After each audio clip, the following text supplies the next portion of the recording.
ஓம் ஸ்ரீ மகா பெரிவா சரணம். ஓம் ஸ்ரீ மாத்ரே நமஹ. சதா பாலரூபாபி விக்னாத்ரி ஹந்த்ரி மகாதந்தி வக்த்ராபி பஞ்சாஸ்யமான்யா விதீந்திராதிமிருக்யா கணேசாபிதாமி விதத்தாம் ஸ்ரீயம் காபி கல்யாணமூர்த்திஹி. மாதக்ஷணம் ஸ்னபய மாம் தவ வீக்ஷிதேன மந்தாக்ஷிதேன சுஜனை அபரோக்ஷிதேன காமாட்சி கர்ம திமிரோத்கர பாஸ்கரேண ஸ்ரேயஸ்கரேண மதுபத்யுதி தஸ்கரேண. சதாசிவசமாரம்பாம் சங்கராச்சார்யமத்யமாம் அஸ்மதாச்சார்யபர்யந்தாம் வந்தே குருபரம்பராம். ஸ்ருதிஸ்மிருதிபுராணானாம் ஆலயம் கருணாலயம் நமாமி பகவத்பாதம் சங்கரம் லோகசங்கரம். அபார கருணா சிந்தும் ஞானதம் சாந்தரூபிணம் ஸ்ரீசந்திரசேகரகுரும் பிரணமாமி முதான்வகம். ஐங்கார ஹ்ரீங்கார ரகஸ்யயுக்த ஸ்ரீங்கார கூடார்த்த மகாவிபூஜ்ய ஓங்கார மர்ம பிரதிபாதினீभ्यां நமோ நம ஸ்ரீ குரு பாதுகாभ्याம். இனி 66வது ஸ்லோகம். அம்பாளின் வாக்விலாச வர்ணனை. விபஞ்ச்யா காயந்தி விவிதமபதானம் பசுபதேஹே த்வயாரப்தா வக்தும் சலித சிரசா சாதுவச்சனே ததீயைர்மாதுர்யை அபலபித தந்த்ரீ கலரவாம் நிஜாம் வீணாம் பாணே நிசுலயதி சோலேன நிபுருதம். சென்ற 65வது ஸ்லோகத்தில் அம்பாளின் தாம்பூல மகிமையை சொல்லிய பகவத்பாதாள் இந்த 66வது ஸ்லோகத்தில் அவளின் குரல் இனிமையை வெளிப்படுத்துவது போல் வர்ணிக்கிறார். இது இங்கு ஒரு நாடக காட்சியை நம் கண்முன் கொண்டு வருகிறார். அம்பாள் ஒரு இசை நிகழ்ச்சியை கேட்டுக்கொண்டிருக்கிறாளாம். அது சரஸ்வதி தேவியின் வீணை இசை நடந்து கொண்டிருக்கிற சமயம். கூடவே பாடவும் செய்கிறாள். கலை, இசை மற்ற அனைத்து அறிவிக்கும் தெய்வமானவள் வீணையை வாசித்து கொண்டு சிவபெருமானை பற்றிய பல கதைகளை தன் இனிமையான குரலில் பாடிக்கொண்டிருக்கிறாள் அந்த சபையில். இவை அனைத்தும் அம்பாள் முன் அவள் தர்பாரில் நடக்கிறது. சரஸ்வதி ஈசனின் எல்லையற்ற மகிமைகளை புகழ்ந்து பாடிக்கொண்டிருக்கிறாள். அம்பாள் வீணையின் இசையையும் ஈசனின் மகிமைகளையும் கேட்டு ரசித்து கொண்டிருக்கிறாளாம். அவ்வப்பொழுது தன் தலையை அசைத்து தன்னுடைய பாராட்டையும் தெரிவித்து கொண்டிருக்கிறாள். வாணிக்கு அது மிகவும் மகிழ்ச்சியை தருகிறது. திடீரென்ற அம்பாள் அமைதியாக தலை அசைப்பதற்கு பதில் தன் இனிமையான குரலில் சில பாராட்டு வார்த்தைகளை கூறிவிடுகிறார். இப்படி அம்பாளிடமிருந்து வெளிப்பட்ட வார்த்தைகள் சரஸ்வதியின் வீணை நாதத்தை, அதன் இனிமையை காட்டிலும் அதீத இனிமையாக இருப்பதை உணர்ந்த சரஸ்வதி தான் பாடுவதை நிறுத்திவிட்டாள். வீணை மீட்டுவதையும் நிறுத்திவிட்டாளாம். அம்பாளின் இனிமையான குரலுக்கு முன் தன் வீணை ஒன்றுமில்லை என்பதை ஏற்றுக்கொண்டு தன் இசையை நிறுத்தி விடுகிறாளாம். அம்பாளின் குரல் அனைத்து இசை இனிமைகளை கொண்டிருந்ததால் சரஸ்வதி தேவி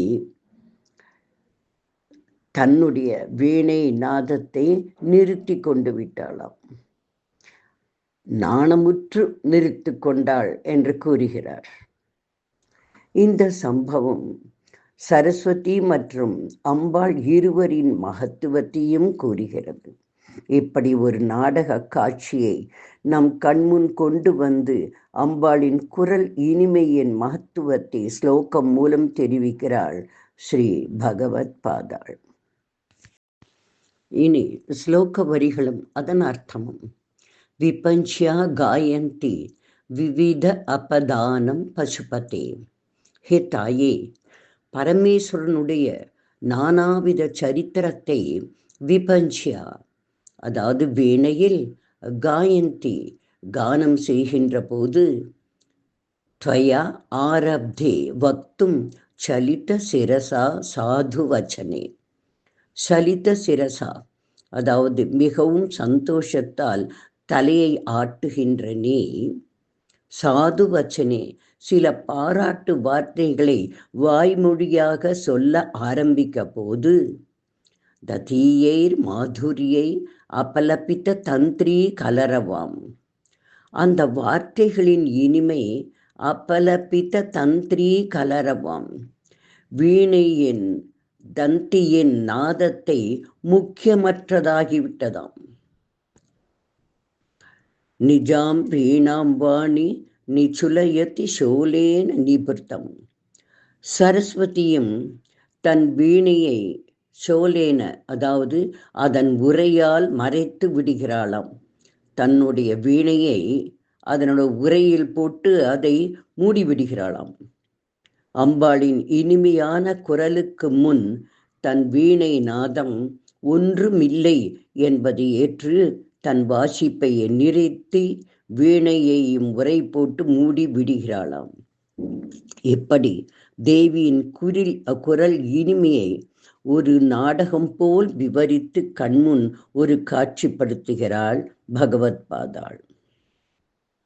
இந்த ஸ்லோகத்தை தியானிப்பவர்கள் இசை கலையில் சிறந்து விளங்குவர் என்று பல ஸ்ருதி கூறுகிறது. ஓம் தத் சத். இனி 67வது ஸ்லோகம்.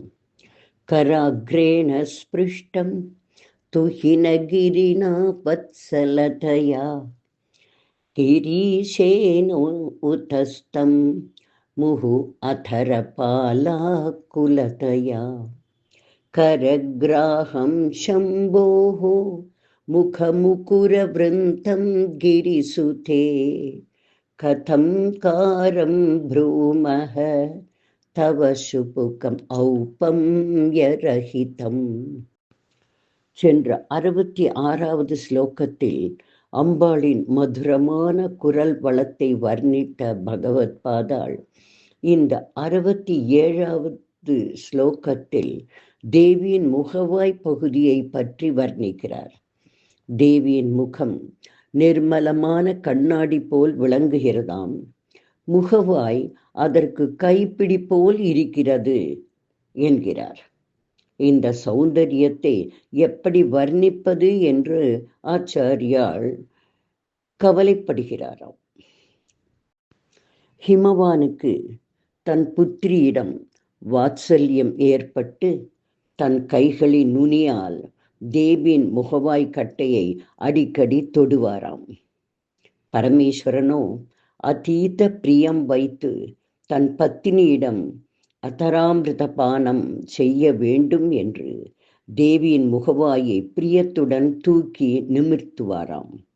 இப்படி ஹிமவான் கரத்தினாலும் பரமசிவன் கரத்தினாலும் வாஞ்சையோடு தொடப்படும் காரணத்தால் தேவியின் முகவாய் பிரதேசம் சௌபாகியமானது என்று சொல்கிறார் பகவத் பாதாள். இனி ஸ்லோக வரிகளும் அர்த்தங்களும்.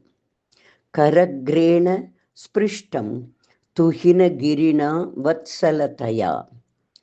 துஹினகிரினா வத்சலதயா, அதாவது பனி படர்ந்த இமயமலை அரசனின் பிரியத்திற்கு பாத்திரமானவளே, அவர் கையால் தொடப்படக்கூடியதும், கிரிசேனா உதஸ்தம் முகுஹு அதரபானா குலதயா. கிரிசேனா, அதாவது பரமசிவனால் அடிக்கடி அதரபானம் செய்யும் ஆசையினால் உதஸ்தம் லேசாக உயிரே தூக்கும் பொழுது, கரக்ராஹ்யம் சம்போ முகமுகுர விருந்தம் கிரிசுதே, லேசாக உயிரே தூக்கும் பொழுது சிவனின் கரத்தால் தொடப்பட்டதும் உன் முகமாகிய கண்ணாடிக்கு பிடிப்போல் இருப்பதுமான ஹே பர்வதராஜனின் புத்திரியே, கதங்காரம் ப்ரூமக தவ சுப்புக்கம் ஔபம்ய ரஹிதம். ஔபம்ய ரஹிதம் அப்படின்னா உவமானம் சொல்ல முடியாத உன் முகவாயை எப்படித்தான் நான் வர்ணிப்பது என்று சிலாகிக்கிறாள் ஆச்சாரியாள். அதாவது தேவியின் முகம் நிர்மலமான கண்ணாடி போல் விளங்குகிறதாம். அதற்கு ஒரு பிடி போல் அவளது முகவாய் இருக்கிறது. இதனுடைய சௌந்தரியத்தை மற்றொன்றோடு ஒப்பிட முடியாத நிலையில் அதை தான் எப்படி வர்ணிப்பது என்று பகவத் பாதாள் கவலை அடைவது போல இந்த ஸ்லோகம் அமைந்திருக்கிறது. இவ்விதம் தேவியின் ஸ்வரூபத்தை தியானம் செய்பவர்கள் சகல வித்தைகளும் ஸ்வயமாகவே கற்கும் அனுகிரகம் பெறுவர் என்று பல ஸ்ருதி கூறுகிறது. ஓம் தத் சத்.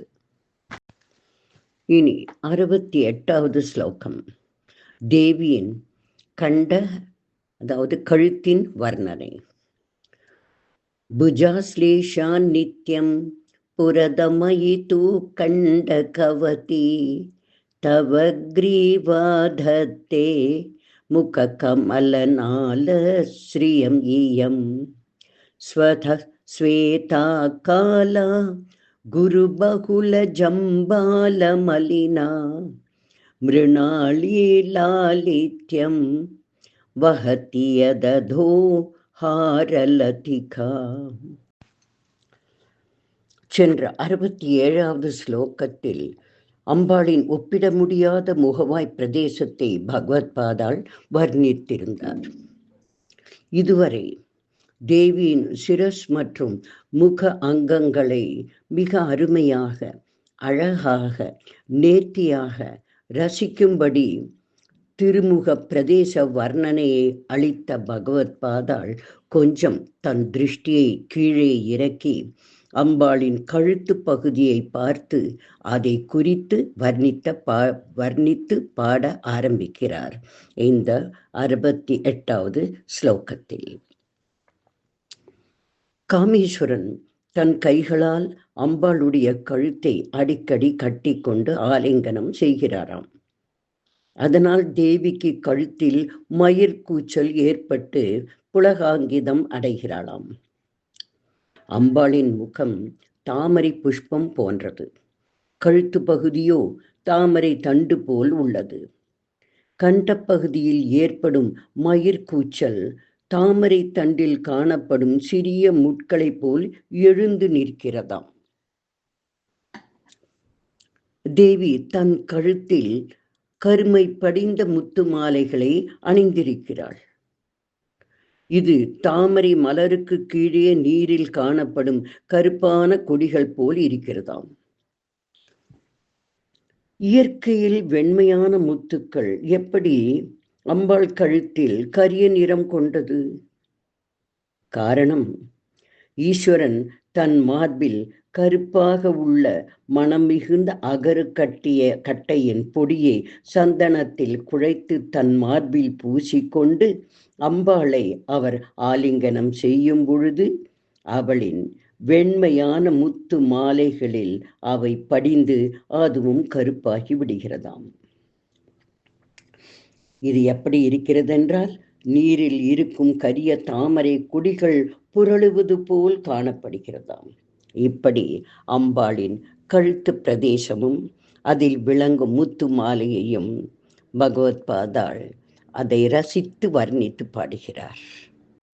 இனி ஸ்லோக வரிகளும் அதன் அர்த்தங்களும். புஜஸ்லேஷான் நித்யம் புரதமைத்து கண்ட கவதி.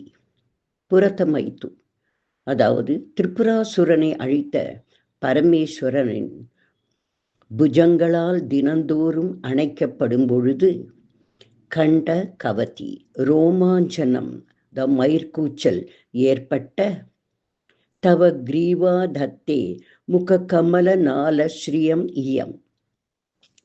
ரோமாஞ்சனம் ஏற்பட்ட உன் கழுத்து பகுதி எப்படி இருக்கிறதென்றால், அழகிய தாமரை மலரின் தண்டில் காணப்படும் சின்னஞ்சிறிய முட்கள் எழுந்து நிற்பது போல் இருக்கிறது.